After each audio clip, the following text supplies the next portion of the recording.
Delhi university से students अब regular और ओपन डिग्री प्रोग्राम कोर्स एक साथ कर सकेंगे। दिल्ली यूनिवर्सिटी के एकेडमिक काउंसिल कमेटी ने ड्यूअल डिग्री प्रोग्राम को मंजूरी दे दी है। गुरुवार को कुछ शिक्षकों के प्रतिनिधियों की असहमति के बीच दोहरी डिग्री कार्यक्रमों को लागू करने के प्रस्ताव को मंजूरी दे दी गई। ये छात्रों को रेगुलर और ओपन लर्निंग मोड के माध्यम से एक साथ 2 शैक्षणिक डिग्री हासिल करने की परमिशन देता है।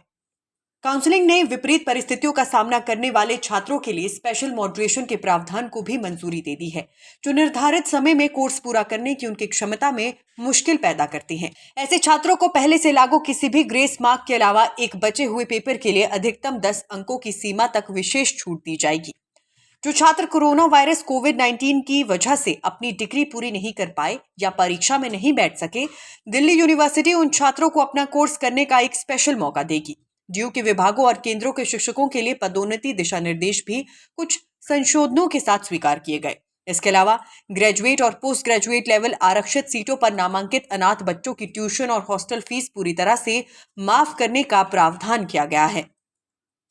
मीटिंग के दौरान स्नातक पाठ्यक्रम रूपरेखा यानी यूजीसीएफ 2022 के अनुसार विभिन्न विभागों के कुछ पाठ्यक्रम को भी मंजूरी दी गई। जिन छात्रों ने कक्षा 8 तक हिंदी नहीं पढ़ी है, उनके लिए हिंदी विभाग के अंतर्गत हिंदी ईएल नामक योग्यता वृद्धि पाठ्यक्रम को भी मंजूरी दी गई।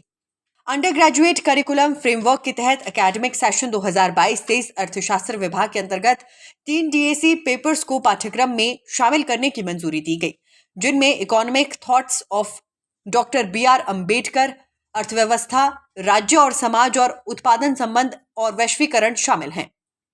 हालांकि विरोध के बीच विदेशी संस्थानों के साथ ट्विनिंग डिग्री की पेशकश के प्रस्तावों को काउंसिल ने टाल दिया।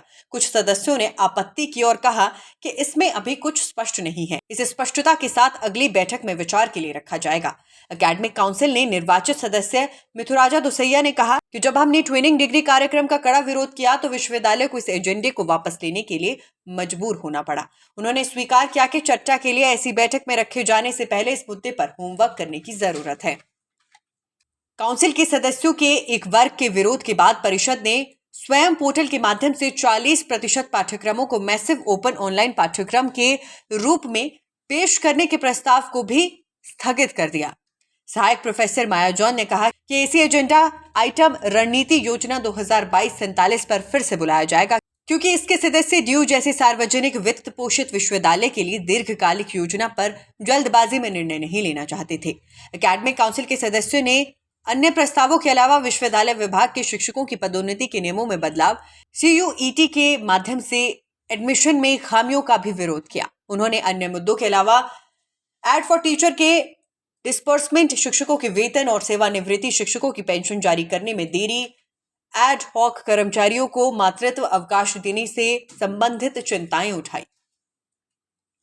वाम संबंध डेमोक्रेटिक टीचर्स फ्रंट के सदस्यों ने बैठक में इसके विपरीत होने की निंदा करते हुए पदोन्नति नियमों में बदलाव पर एक असहमति नोट सबमिट किया। नए प्रमोशन नियमों पर एसी सदस्यों के विरोध के बीच कुलपति योगेश सिंह की अध्यक्षता में आयोजित एकेडमिक काउंसिल की 1016वीं बैठक थोड़ी देर से रुकने के बाद हुई। Nation speaks bureau report.